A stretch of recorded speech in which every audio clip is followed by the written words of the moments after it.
Yes, welcome to Big TV Digital Live Breaking News. చూస్తున్నాం deputy CM Pawan Kalyan Krishna జిల్లా పర్యటనలో భాగంగా కూడా తొక్కిసలాట చోటు చేసుకుంది. అయితే కృష్ణా జిల్లా గోడవరలో పర్యటించిన పవన్ కళ్యాణ్ ఒక్కసారిగా కూడా పెద్ద ఎత్తున వచ్చిన అభిమానుల వల్ల జనం వేలాదిగా వచ్చేసరికి తొక్కిసలాట చోటు చేసుకున్నట్లు తెలుస్తుంది. అయితే ఈ తొక్కిసలాటలో భాగంగా స్పృహ తప్పి ఒక చిన్నారి పడిపోయింది. చిన్నారిని హుటాహుటిన పోలీసులకు కూడా ఆసుపత్రికి కూడా తరలించారు. అయితే డిప్యూటీ సీఎం పవన్ కళ్యాణ్ పర్యటనలో తొక్కిసలాట చోటు చేసుకుంది. ఒక చిన్నారి స్పృహ తప్పి పడిపోయినట్లు కూడా తెలుస్తుంది. మరి ఆ చిన్నారిని వెంటనే ఆసుపత్రికి కూడా తరలించారు.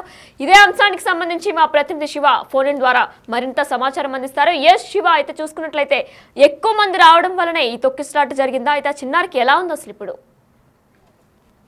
అధినేత పవన్ కళ్యాణ్ పెనమలూరు నియోజకవర్గ పర్యటనలో అపశృతి చోటు చేసుకుంది. ఒక 8 సంవత్సరాల బాలిక తొక్కిసలాట్లో కింద పడి గాయాలైన పరిస్థితి కనిపిస్తా ఉంది. వెంటనే అప్రమత్తమైన పోలీసులు, స్థానికులు, ప్రజలు వెంటనే హాస్పిటల్కి తరలించారు. ప్రస్తుతానికైతే ఆ పాపకు ఎటువంటి ప్రమాదం లేదని చెప్పి కూడా ధృవీకరించినట్టు తెలుస్తా ఉంది. అయితే పవన్ కళ్యాణ్ ఆ ప్రాంతానికి రావడంతో భారీ స్థాయిలో కార్యకర్తలు, నేతలు, అభిమానులు అక్కడికి చేరుకోవడం ఒక్కసారిగా తొక్కిసలాట అయితే జరిగిన పరిస్థితి కనిపిస్తా ఉంది. అయితే శివ, మరి పాపతో పాటు ఇంకెవరైనా సరే ఈ తొక్కిసలాట్లో గాయం పడ్డారా? ఎవరికి కాలేదు. ప్రస్తుతానికైతే ఒక పాపకు మాత్రమే తొక్కిసలాట్లో బాగా గాయాలైనట్లు ధృవీకరించారు. ఆ పాపను వెంటనే స్థానికులు హాస్పిటల్కి తరలించారు. సో ఆ పాపకైతే ప్రస్తుతానికి ఎటువంటి ప్రమాదం లేదని కూడా అధికారులు, ఇటు పాపకు సంబంధించిన బంధువులు కూడా ప్రకటించడం జరిగింది. అయితే పాప ఒక్కదానికే కొంత తీవ్ర స్థాయిలో అస్వస్థతకు అయితే గురైన పరిస్థితి కనిపించింది. అయితే శివ, మనం చూసుకున్నట్లయితే వేలాది మంది రావడంతోనే ఈ తొక్కిసలాట చోటు చేసుకుంది అని చెప్తున్నారు. అయితే పోలీసులు కంట్రోల్ చేయలేకపోవడం వల్లనే ఈ దారుణమైన ఘటన చోటు చేసుకుందా? ఇక్కడ పవన్ కళ్యాణ్ వచ్చిన సందర్భంలో భారీ స్థాయిలో నేతలు, కార్యకర్తలు, అభిమానులు వేలాదిగా రావటం, అక్కడ తొక్కిసలాట జరిగిన పరిస్థితి కనిపించింది. అయితే అంచనాకి మించి కార్యకర్తలు, ప్రజలు రావడంతో పోలీసులు కంట్రోల్ చేయడం కొంత కష్టసాధ్యమైన పరిస్థితి కనిపించింది. వాస్తవానికి పవన్ కళ్యాణ్ వస్తారంటే భారీ స్థాయిలో కార్యకర్తలు, అభిమానులు వస్తారని తెలుసు. కానీ పోలీసులు ఆ దిశగా చర్య తీసుకోవడంలో పూర్తి స్థాయిలో వైఫల్యం చెందిన పరిస్థితి కనిపిస్తా ఉంది. శివ, మరి ఈ ఘటన గురించి పవన్ కళ్యాణ్ కి కానీ, పవన్ కళ్యాణ్ టీమ్ కి కానీ ఎవరికైనా తెలుసా? ఇప్పటికే ఈ అంశాన్ని ప్రస్తుతానికి పవన్ కళ్యాణ్ కి అతను సిబ్బందికి తెలియజేసినట్టు తెలుస్తా ఉంది. అయితే పవన్ కళ్యాణ్ కూడా వెంటనే అప్రమత్తమై పాపకి సంబంధించిన చర్యలు తీసుకోవాలి, పాప ఆరోగ్యానికి సంబంధించి ఎప్పటికప్పుడు అప్డేట్ చేయాలి, ప్రత్యేకంగా దృష్టి పెట్టాలని చెప్పి కూడా పవన్ కళ్యాణ్ అయితే ఆయన సిబ్బందికి ఆదేశించినట్టు తెలుస్తా ఉంది. అయితే కొద్దిసేపట్లోనే దీనికి సంబంధించి కూడా పవన్ కళ్యాణ్ అధికారిక ఒక ప్రకటన అయితే విడుదల చేసే అవకాశం కనిపిస్తా ఉంది. శివ, మరి అసలు పాపకి ఎలా ఉంది? వైద్య అధికారులు ఏం చెప్తున్నారు పాప ఆరోగ్య పరిస్థితి గురించి?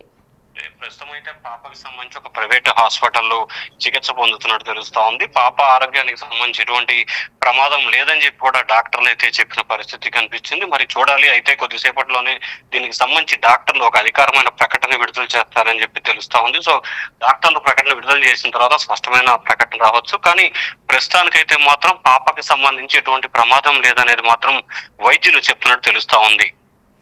అయితే శివ, కుటుంబ సభ్యులు దీని మీద ఏమైనా స్పందించారా? అంటే అసలు పాప 8 ఏళ్ల పాప అంటే చాలా చిన్న పాప అనే చెప్పుకోవచ్చు. అయితే మరి అసలు ఎందుకు వచ్చింది? పేరెంట్స్ తో పాటు వచ్చిందా, లేదా నార్మల్ గా తన ఒక్కరితే వచ్చిందా పాప? కుటుంబ సభ్యులు సంబంధించి పాప తల్లిదండ్రులు, బంధువులతో ఒకసారిగా పవన్ కళ్యాణ్ ని చూడటానికి ఆ పాప అక్కడికి వచ్చినట్లు తెలుస్తా ఉంది.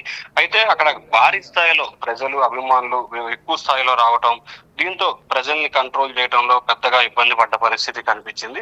సో ఈ నేపథ్యంలోనే వాళ్ళని కంట్రోల్ చేయడం పోలీసులకి కష్టసాధ్యమైన పరిస్థితి కనిపించింది. సో ఈ నేపథ్యంలోనే ఖచ్చితంగా పోలీసులు దానికి అనుగుణంగా ఏర్పాట్లు చేయడంలో వైఫల్యం చెందిన పరిస్థితి కనిపిస్తా ఉంది. అయితే ఎటువంటి సభ శివ? అది కృష్ణా జిల్లాలో గోడవరలో కూడా పర్యటించారు పవన్ కళ్యాణ్ అని చెప్తున్నారు. అది ఏ సభ అసలు? దేనికి సంబంధించి పవన్ కళ్యాణ్ అక్కడికి చేరుకున్నారు? అంటే ప్రధానంగా చూసుకుంటే ఈ రోజు ఉమ్మడి కృష్ణా జిల్లాకు సంబంధించిన పలు గ్రామాల్లో కూడా పవన్ కళ్యాణ్ రోడ్లకు సంబంధించి, గ్రామీణ పంచాయతీరాజ్ అభివృద్ధికి సంబంధించిన రోడ్లని శంకుస్థాపనలు, ప్రారంభోత్సవాలు, పరిశీలనకు సంబంధించి ఆయన పెనమలూరు అలాగే గుడివాడ 2 నియోజకవర్గాల్లో పర్యటించారు. ముందుగా పెనమలూరు నియోజకవర్గంలో పర్యటించిన తర్వాత పవన్ కళ్యాణ్ అక్కడి నుంచి గుడివాడ చేరుకున్నారు. అయితే పవన్ కళ్యాణ్ పెనమలూరు నియోజకవర్గం నుంచి వెళ్లిపోతున్న క్రమంలో ఈ తొక్కిసలాట జరిగినట్లు కూడా స్థానికులు గుర్తించినట్లు తెలుస్తా ఉంది. సో పవన్ కళ్యాణ్ పర్యటన ముగించిన తర్వాత వెంటనే అప్రమత్తమైన సిబ్బంది ఆ బాలికను కూడా హాస్పిటల్కి తరలించారు. Right, thank you Shiva. Yes, మనం చూసుకున్నట్లయితే big TV digital live screen మీద చూస్తున్నాం. డిప్యూటీ సీఎం పవన్ కళ్యాణ్ పర్యటనలో తొక్కిసలాట చోటు చేసుకుంది. అయితే కృష్ణా జిల్లా గోడువరలో పర్యటించిన పవన్ కళ్యాణ్ అంటే రోడ్డు ప్రాజెక్ట్ కి సంబంధించి ఆయన పర్యటించారు కృష్ణా జిల్లా గోడువరలో. దీని సందర్భంగా ఎంతో మంది అభిమానులు, వేలాది మంది అభిమానులు వచ్చారు. అలానే పాప కూడా పవన్ కళ్యాణ్ ని చూడడానికి వచ్చింది వారి కుటుంబ సభ్యులతో పాటు. ఈ నేపథ్యంలో జనం వేలాదిగా వచ్చేసరికి కూడా తొక్కిసలాట చోటు చేసుకుంది. ఈ తొక్కిసలాటలో చిన్న పాప 8 ఏళ్ల పాప స్పృహ తప్పి పడిపోయింది. అయితే ఆ చిన్నారిని వెంటనే హుటాహుటిన ఆసుపత్రికి కూడా తరలించారు. అయితే పోలీసులు కూడా వెంటనే చాకచక్యంగా వ్యవహరించారు. డిప్యూటీ సీఎం పవన్ కళ్యాణ్ పర్యటనలో తొక్కిసలాట చోటు చేసుకుంది. కానీ ఇప్పుడు వైద్య అధికారులు పాపకు బానే ఉంది అని కూడా చెప్తున్నట్లు కూడా మనకి సమాచారం అందుతుంది. అయితే దీని గురించి పవన్ కళ్యాణ్ టీం కూడా ఆరా తీసినట్లు కూడా మనకి సమాచారం అందుతుంది. ఎలా ఉంది, పాపకి బానే ఉందా అని అడిగి తెలుసుకున్నట్లు పవన్ కళ్యాణ్ టీం కూడా అడిగి తెలుసుకున్నట్లు కూడా మనకి తెలుస్తుంది. అయితే పవన్ సభలో తొక్కిసలాట చోటు చేసుకుంది. ఈ తొక్కిసలాట కూడా వేలాది మంది అభిమానులు ఒకేసారి వచ్చేసరికి, పెద్ద ఎత్తున వచ్చేసరికి కూడా జనం వేలాదిగా వచ్చేసరికి తొక్కిసలాటలో స్పృహ తప్పి పడిపోయింది ఒక 8 ఏళ్ల చిన్నారి. అయితే మరి చిన్నారిని వెంటనే హుటాహుటిన ఆసుపత్రికి కూడా తరలించారు.